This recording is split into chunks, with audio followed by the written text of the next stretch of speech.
आरक्षण के नाम से बदनाम हम हो रहे हैं और फायदा बोले रहे। आपके ये प्रतापगढ़ के विधायक जो हैं रामलाल जी, पार्टी की टिकट लगाते और समाज का सर्टिफिकेट नहीं लगाते तो क्या एमएलए बनते?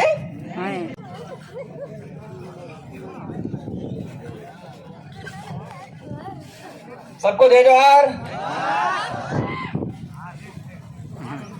एक तीर एक कमान, एक तीर एक कमान, लड़ेंगे लड़ेंगे, अभी तो ये अंगड़ाई है, अभी तो ये अंगड़ाई है।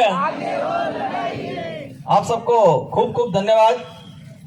आज प्रतापगढ़ की इस धरती पे इस देश का मूल मालिक, मूल बीज अपने हक अधिकार को लेके यहां पर एकत्रित हुआ और ये आज एक सरकार को मैसेज जाना चाहिए कि ये आदिवासी समाज, ये पांडाल एक भीड़ नहीं थी।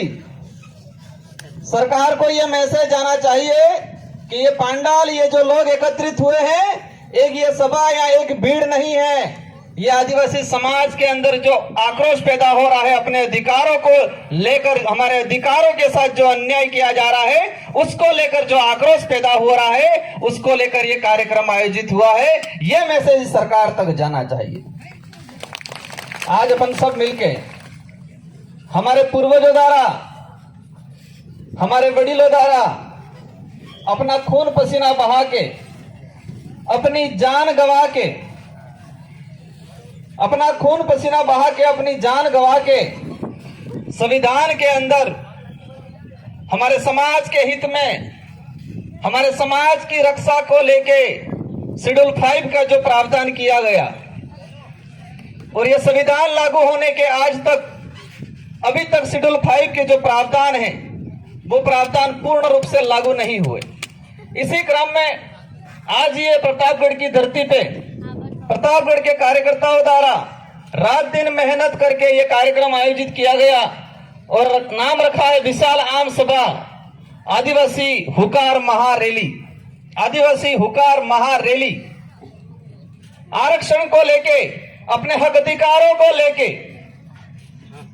आज इस कभंडाल के अंदर युवा भी है जिसको नौकरी की जरूरत है, वो भी आया हुआ है। एक माँ भी है जो रात दिन अपने बच्चे के लिए कि मेरा बच्चा पढ़ लिख के नौकरी लग जाएगा, रात दिन मजदूरी कर रही है, वो माँ भी इस पांडाल के अंदर है। वो बुजुर्ग भी है, वो भी टकटकी लगाए हुए सोच रहा है, देख रहा है कि मेरा बच्चा पढ़ रहा है, डिग्री कर रहा है, कि मेरा बच्चा एक न एक दिन नौकरी लग जाएगा। वो बुजुर्ग भी इस पांडाल के अंदर है। ये आरक्षण की लड़ाई है, हमारे अधिकारों की लड़ाई है। और लड़ने की जरूरत क्यों पड़ी? लड़ने की जरूरत इसलिए पड़ी कि हमारे द्वारा इस क्षेत्र से, शेड्यूल एरिया से जो नेता चुन के भेजे जा रहे हैं वो समाज के प्रति उत्तरदायित्व नहीं रखते हैं, समाज के प्रति उत्तरदायित्व नहीं है और उनकी पार्टियों के प्रति, उनके आकाओं के प्रति उत्तरदायित्व है। इसलिए हमको आज एकत्रित होना पड़ा। यह काम आप सबका, आम जनता का नहीं है, उन नेताओं का है जो शेड्यूल एरिया से अपने आदिवासी होने का प्रमाण पत्र लगा के विधानसभा के अंदर जाते हैं, संसद के अंदर जाते हैं। उनका यह काम है आदिवासियों की हक अधिकार की बात करें, लेकिन वो नहीं करते हैं। और करते क्या हैं? इन युवाओं को गुमराह करते हैं, हमारे समाज को कमजोर करने का काम करते हैं। मैं कुछ आंकड़ा भी गाड़ी में आ रहा था, मैंने तैयार किया कि आरक्षण की रैली हो रही है। आरक्षण का प्रावधान अनुच्छेद 244(1) हमारे 5वीं अनुसूची के तहत आरक्षण का जो प्रावधान है उसको लेके राजस्थान सरकार द्वारा, हमारी टीएससी के द्वारा राज्यपाल महोदय को टीएससी के प्रस्ताव के द्वारा भेजा गया। 2013 के अंदर एक अधिसूचना जारी हुई और संशोधित अधिसूचना 2016 में जारी हुई।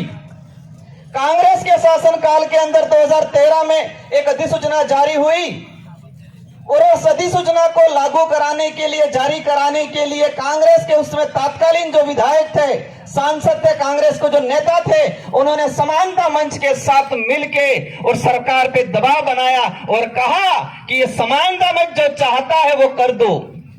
हम तो आंखों के अंधे हैं, कानों के बहरे हैं। समानता मंच की जो बात है उसको मान लो, ये बोला अशोक गहलोत की सरकार को 2013 में। और उस अशोक गहलोत की सरकार ने समानता मंच के हित को लेके इन आदिवासी नेताओं ने, जिन्होंने अपने समाज के साथ जो कुठाराघात किया और समाज के साथ अन्याय करते हुए समानता मंच की बात मानी, और उन्होंने 2013 में एक अधिसूचना जारी की।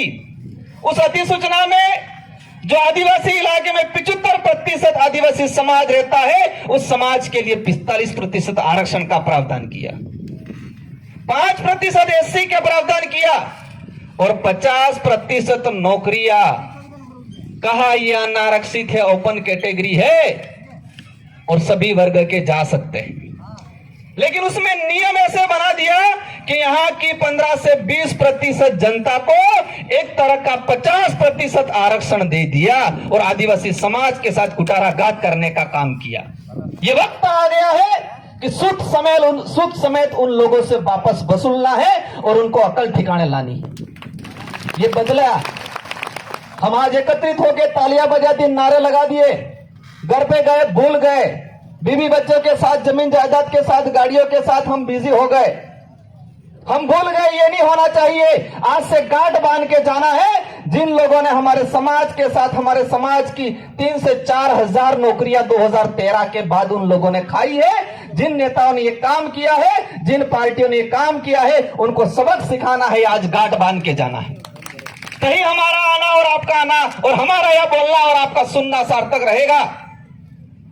मैंने कुछ आंकड़ा तैयार किया, कहा उन लोगों ने, हम लोगों को पैम्पलेट बांट के कहा कि आपको आरएस अधिकारी बनाने के लिए 2013 की अधिसूचना में अलग से आरएस के पद दे दिए। मैंने 3 भर्तियों का डाटा तैयार किया है। पहली भर्ती 2013 में आई, अनुसूचित क्षेत्र के लिए अधीनस्थ सेवा के उन्होंने 43 पद दिए, हमारे आदिवासी समाज के लिए 18 पद मिले और ओपन कैटेगरी के 25 पद मिले। और ओपन कैटेगरी में नियम ऐसा बना दिया कि आदिवासी समाज का बच्चा टॉप होके उसमें जा रहा था, फिर भी जाने नहीं दिया। और 25 से 25 पद 20% लोगों को मिले और हमारे 75% लोगों को पद कितने मिले? 18 पद। और दूसरी तरफ राजस्थान लेवल पे 12%, 12.5% जो आरक्षण मिल रहा है और अधीनस्थ सेवा के अंदर जो सीटें 12% के हिसाब से उस 2013 की भर्ती के अंदर 74 पद आए, 73 ने 4। और प्रावधान ऐसा कर दिया कि शेड्यूल एरिया की और नॉन शेड्यूल एरिया की विज्ञप्ति अलग ऑप्शन मांग लिए और हमारे भाइयों ने शेड्यूल एरिया की 18 पदों के लिए आवेदन किया, 74 पदों के लिए आवेदन भी नहीं किया। और 3 से 4% ओनली फॉर करौली सवाई माधोपुर के जो मीणा भाई है उनको 74 पद मिले। कितने? 70 के 4 पद। और यहाँ के 15 से 20% लोगों को 25 पद मिले और हमें मिले 18 पद। इस तरह 2016 की भर्ती 29 पद आए, हमारे भाइयों को 12 मिले और ओपन कैटेगरी के 17 पद रखे, एक भी भाई हमारा नहीं जा पाया। और अनुसूचित क्षेत्र जो हमारा 12% के हिसाब से राजस्थान लेवल पे आता है, वहां पर भी 55 पद आए, हमारा एक भी भाई उसमें नहीं जा पाया। हम कहते हैं आरक्षण नहीं मिल रहा है, वो कहते हैं तुम तो आरक्षण से नौकरी ले रहे हो। हम भ्रम जाल में जी रहे हैं। नौकरी लगने वाला आरएस अधिकारी बन गया, वो भी नहीं देख रहा है कि मेरे कौन से नंबर पे नाम आया। मेरा समाज के साथ मैं तो नौकरी लग गया, लेकिन मेरे समाज के भाइयों के साथ कहां अन्याय हुआ उसको भी फुर्सत नहीं है। वही आगे समय में 2018 में भर्ती आई, कुल 17 पद आए और हमारे समाज को 12 पद मिले शेड्यूल एरिया के और ओपन कैटेगरी के 25 पद। उसमें भी हमारे समाज का एक भी बंदा नहीं लिया गया। मतलब पिछली 3 भर्तियों के अंदर ओपन कैटेगरी जो 50% रिजर्व ओपन कैटेगरी की जो बात करते हैं, उसमें हमारे समाज का एक भी आदमी उस अधीनस्थ सेवा की भर्तियों में नहीं लिया गया। और ऑल ओवर 3 भर्तियों के अंदर जो पद आए 109 पद आए और 42 पद हमें मिले और 67 पद किसको मिले? 15 से 20% लोगों को। 60 ने हाथ पद મળ્યા न अमन कटला મળ્યા, 40 ने 2। तो आरक्षण किने મળ્યું? किसको मिला आरक्षण? आरक्षण उन लोगों को मिला जो 15 से 20% है। और हमारा समाज कहते हैं ये बच्चे पढ़ते नहीं है, बच्चे रबड़ते रहते हैं, ये तो आरक्षण से ऐसे ही नौकरियां लग जाते हैं। आरक्षण के नाम से बदनाम हम हो रहे हैं और फायदा वो ले रहे हैं। ये करने वाला कौन है? वही कमल कांग्रेस के नेता जिन्होंने 2013 के अंदर किया, 2016 के अंदर किया, और हम 5वीं अनुसूची के तहत आरक्षण का लाभ मिलना चाहिए ये बोलते हैं, और वो क्या कहते हैं? 5वीं पास इन कहीं।